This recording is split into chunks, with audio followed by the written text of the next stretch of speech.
Another wacky weekend of high school football as we inch closer and closer to a District 2 5A championship. Hello everyone and welcome back to Football Fever here on LISD TV, your source for high school football here on the South Plains. Travis Cram, and with me as always is the master of gridiron ceremonies, George Watson of the Lubbock Avalanche-Journal. You're stretching now. You realize, what is that? What do I got to, like, ride in a parade or give a toast? You're just, you know, like the head honcho, MC. You I oversee everyone when it comes to the football. I have to crown the homecoming queen, I guess, now. Well, I can't call you the pride of the Lubbock. We already got Don. He's taking up that name. All right, so. well, I'll let it go this way. Okay, all right. Well, again, another wacky weekend. I have to give you props because you called the Coronado win. Yeah. What a game by Butch Henderson and his group, because they really rebounded from what they looked like the week before. Yeah, you know, I thought that, you know, if they play defense and they keep running the ball and show the offensive balance that they had a good shot at going up and beating Tascosa, and that's exactly what they did. You know, they actually ran for more yards than they throw, which is unusual for Coronado, and then they played great solid defense against Tascosa and held out Dalton Brooks pretty good. So, yeah, a good win for Coronado, and really kind of sets them up for a big week this week, and maybe, just maybe, they've got the makings of making a big playoff run here. You know what's funny is you mentioned the running game. Cameron Owens obviously had a big one, 20 carries, over 120 yards, a touchdown, and really that was what had worked well for them the week before. When they quit running the ball is when they kind of got themselves into trouble. So maybe we're going to see more of the running game as this season continues. Well, I think you are. I think just simply because it gives balance for Coronado, takes the pressure off of Rick Henderson back there at quarterback. You know, and this is, I think, what, you know, Coronado maybe had in mind all along. But remember, Cameron Owens missed about 2 or 3 weeks early in the season, the first 2 or 3 ball games after the first game because of an injury. So he wasn't available, and, you know, they were having other injuries at running backs. They were bringing guys from receiver and making them running backs. And so now they're finally kind of starting to round into the shape I think that Butch Henderson really thought they would be able to play at, and it's really kind of showing, and it really showed against Tascosa, and it's really showed, you know, 2 of the last 3 weeks when they've gotten victories. Next one, Odessa was visiting Lowry Field to take on the Plainsmen, and obviously we've seen Monterey in a lot of close games this season. Another one that seems like they might have had a chance to win this game, but big plays ended up dooming them in the end. Yeah, big plays on Odessa's part and inability to cash in on Monterey's part. You know, it was a game where, you know, all game you're thinking, boy, Monterey is really hanging in this thing. They're really keeping it close. They're going to make a run here, and they just never could get over the hump. Odessa did a good job defensively, you know, especially on 2 different drives of forcing field goals, which at the time you're sitting there thinking, all right, well, Monterey's still in this game. But because they couldn't get over that hump, you know, you look at the final score was a 10-point game. Those two field goals and the inability to cash in on touchdowns really kind of proved to be the difference. But credit Monterey, you know, they came out, they played hard. Maybe the best I've seen a Lubbock school play Odessa in a long time, especially with the talent that Odessa has. So, you know, credit Monterey. You just feel bad for them because they had their chances. They just couldn't capitalize and break through against Odessa. Yeah, Sam Teague obviously with the best effort in that game for the Plainsmen. 268 yards of total offense. He gets a couple of touchdowns. I mean, where's this Monterey team headed right now? Because obviously they've struggled, they bounced back, but do they have enough what it takes to maybe make that final push to the end of the season? Well, you know, that's going to be difficult because they've got a fairly tough schedule. They've got, I believe, Midland League coming up this week. Then they've got the 2 rivalry games. They've got the Spurs game against Lubbock High, and then they've got Coronado. And if Coronado is sitting there at that last week of the season, they still have a chance at a playoff spot. You know, that's going to be a tough one. You know, Lubbock High is playing, you know, well offensively, just not so well defensively. So I just don't know if, you know, at 1-5, you know, I think they're probably on the outside looking in at this point. They would need a lot of help to get into the playoffs at this point, I think.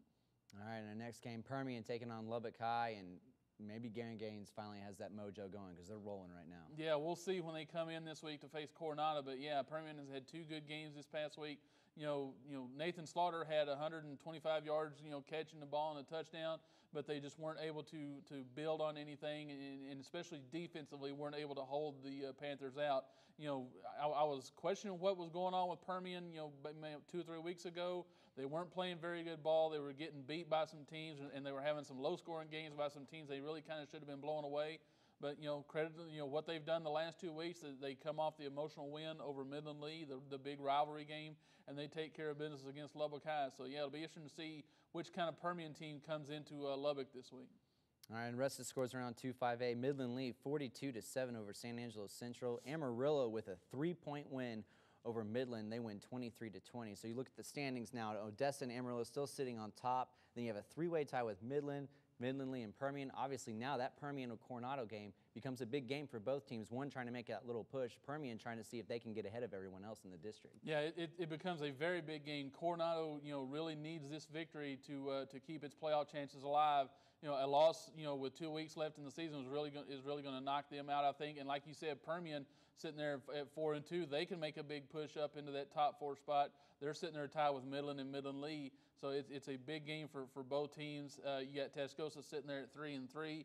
They're not out of it, but they're kind of in the same boat with Coronado. They really kind of need to win out and have some help as well. The teams obviously that are strongest are Odessa and Amarillo sitting there at the top in the 1 and 2. And I believe those teams meet maybe the last week of the season or next to last week of the season. When the season started, I thought, Amarillo might be a 4th place team. I thought that game might, end up being meaningless. Looks like now that's going to be for the district championship. All right, moving on to District 1 3A now, in Estacado taking on Loveland. A big game for the Matadors, and it was a big second half. They outscored the Lobos 21-0 that second half. Big game by Deverick Stubblefield and Augustine and Biggity. What's this Matador team doing right now? Well, it was a weird game. It really was, in the fact that, talking with Coach Cervantz, last week, he's talking about, we're going to go back to basics. We're going to keep it simple.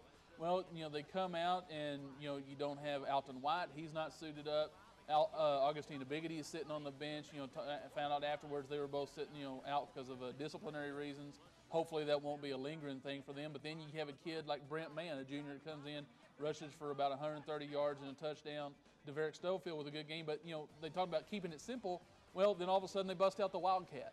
And you're talking, well, or maybe I guess if it's Estacado, it's the Wild Mat. I don't know, But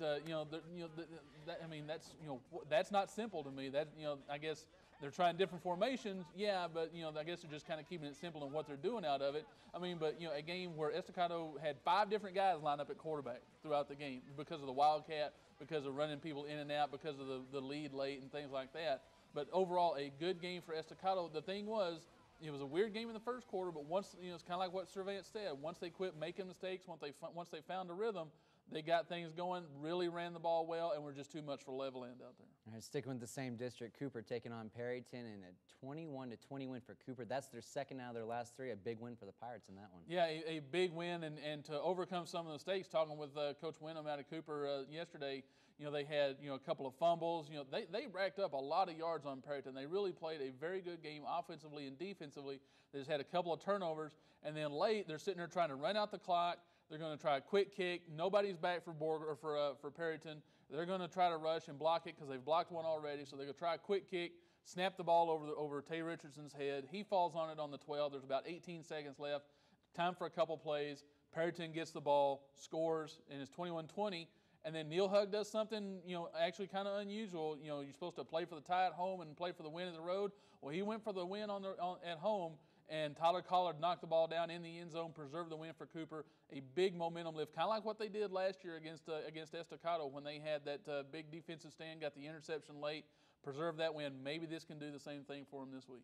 A couple of other scores around the area. Roosevelt 38-33 over Abernathy. Post with a 28-21 win in District 3 2A. And New Deal still rolling. They roll big over Lockney, 49-0. All right, when we come back, George will introduce you to our AJ Player of the Week in a moment. Don't go away.